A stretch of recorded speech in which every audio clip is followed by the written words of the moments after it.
Today on Showtime College Football, we discuss our 2025 updated Big 12 Conference Championship predictions coming up next.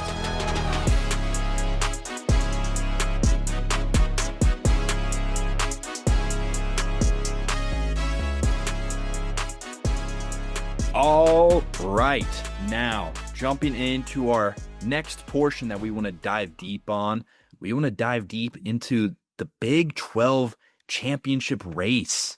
Exciting conference right now. Chase has a few thoughts he wants to share with us. Yes, thank you. Thank you. You know what? Luckily enough, the path is narrowing. The Big 12, through 2 weeks of football, has taken some hard falls in the first few weeks of the season. Baylor losing to Auburn, Arizona State falling to Mississippi State, and of course, Kansas State's self-implosion versus Army, and you could also say North Dakota last week. This race is going to come down to 2 to 3 teams that have a conference record of 7-2. I am so sure of it. Maybe even 6-3. That would be nuts. But there's not going to be an 8-1 team. There is no way. There is no clear favorite, in my opinion. It's going to be insane. No, I completely agree. I think it's going to be a lot like last year where we have 4-3 teams tied at 7-2, or even Chase said like at 6-3. That would be insane. If we had like a 9-3 team in the playoff, like 18th ranked whoever and from the Big 12 gets in the playoff, that would be absolutely crazy. But yeah, no, this is a really fun conference. I'm interested to see what happens. I haven't been like super impressed by any team yet. But like Chase said earlier, it's just the first 2 weeks. We haven't seen the true colors yet. This is kind of where we see it as they start to be in conference and have actual games, to where, Chase, you want to talk about Baylor? Yeah, Baylor was my preseason Big 12 pick, and I've actually still got some belief in this Baylor squad. We're going to make our picks at the very end of this portion, but I still have some belief in this Baylor squad. After a dramatic finish at SMU in double overtime, Sawyer Robinson has looked fantastic through 2 games. He had 440 yards and 4 touchdowns versus SMU. This guy's good. This team has a very lenient schedule. All their tough games, their couple tough games are at home, and a very easy road schedule. I still think you really need to look out for Dave Aranda and Baylor. They are no way out of the conversation after just one loss to Auburn at the start of the season. Well, in building off that, before I jump to my team, that was a ranked Auburn team now. That Auburn team looks really good. Jackson Arnold is really good. And like you said, their offense is firing on all cylinders with Robinson, to where definitely don't count out Baylor, because that loss isn't part of a conference loss. They could go 10-2 with that and be perfectly fine. A team I wanted to talk about is Utah. Utah is kind of back after a mid couple years there. And offensively, beautiful. 8th in the nation in rushing yards. That tag team in the backfield, especially with Dampier now, is just kind of scary. Like, that is just kind of scary how well he can run the ball. Very Kyler Murray-esque or Lamar Jackson. But they do open next week, Big 12 play with Texas Tech at home. Huge game, huge conference championship implications there. They have ASU and at BYU back-to-back middle of the season, but I think Utah could not run the table. I think they'll maybe have 1 or 2 losses, but definitely look out for this Utah team, because it seems Kyle has found his guy at quarterback, and his defense is always stout. Always a stout defense, to where definitely keep Utah in your guys' predictions. Yeah, 100% agree. Utah definitely does not have the lenient schedule that some of these other guys have. I would say they have one of the toughest schedules in the Big 12, and it's hard to say that because the teams could be flip-flopped and it's actually not a hard schedule, but from what I can see and what I predict and what most people are thinking, I have to premise it with that. It looks like they have a pretty tough schedule as far as Big 12 play goes.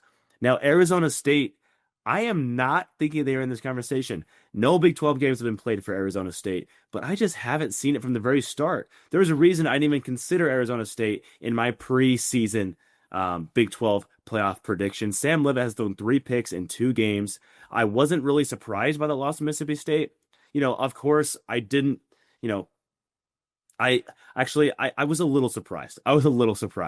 But at the same time, I just don't see these guys playing for the Big 12 title. After Scatabo left, such a big hole in this offense. They haven't seemed to fill it. and I don't think the team was ready to take all that on. That being said, I don't see Arizona State being in consideration at the end of the season.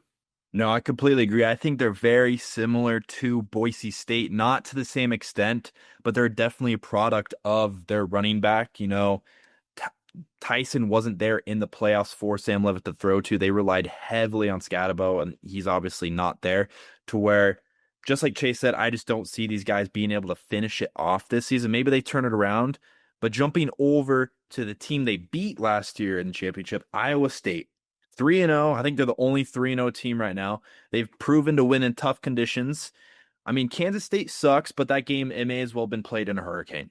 Pouring rain the whole game, tough to play in.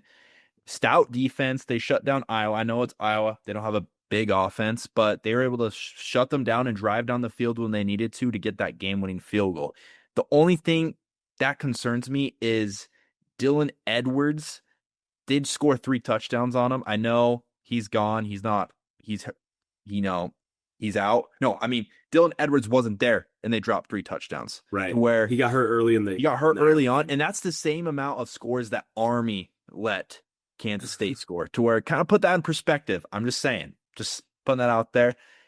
And that game against Kansas State, like I said, was raining, to where Iowa State, they've looked great on defense, but I don't know if they've really played an elite offense yet, to where interested to see, how that turns out when they play some of these tougher opponents in the Big 12.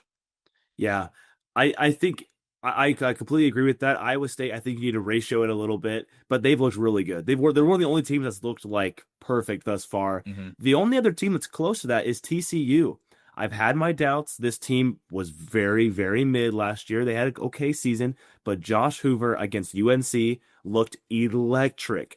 They didn't just beat UNC because, okay, yeah, UNC doesn't look great this year.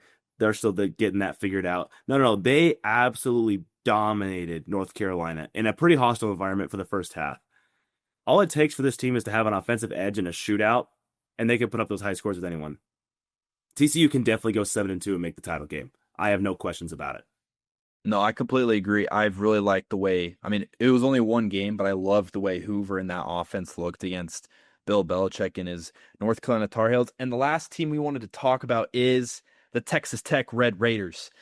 They are just like Tennessee. They haven't really played anyone, but they dropped 67 and 62 points back to back. I don't care who you're playing. That is just impressive offense, to where definitely a team to look out for. Like I said, haven't played anyone. I think that Utah game next week is going to be a huge kind of idea of what both those teams have in store for the season for us. I think that'll have huge implications as well. So we're very excited for that. But yeah, the Big 12, man, there is so many teams that could go 7-2, 6-3, maybe 8-1, to where don't really have a solid idea of who I think will actually be in it. Wanted to give a quick shout out to the guys over at SeatGeek for helping us out. Use our code SHOWTIMECFB for $20 off your next ticket purchase. Talking about all college football games. Going to Texas A&M, South Carolina, Texas A&M is only $60 right now. You're telling me you can get that for $40? Man, use that extra money for some popcorn or some glizzies at the game. Yes, use our code SHOWTIMECFB. Thanks, guys. And I think it's so hard to count teams out in the Big 12. The path has narrowed a little bit. Like, we know a few.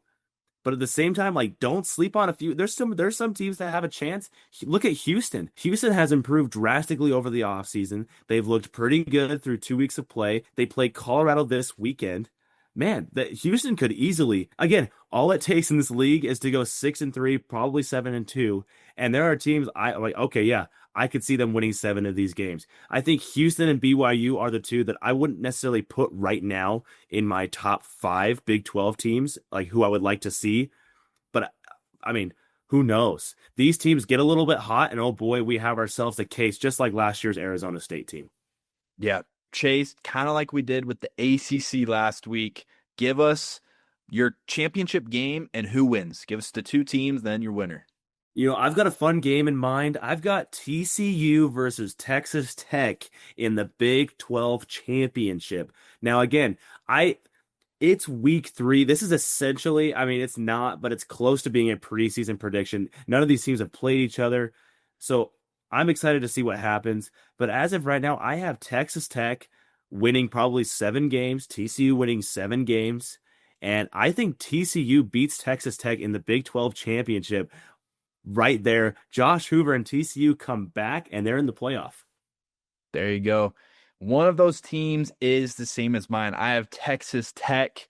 I think besides that at Utah game, they have a very favorable schedule.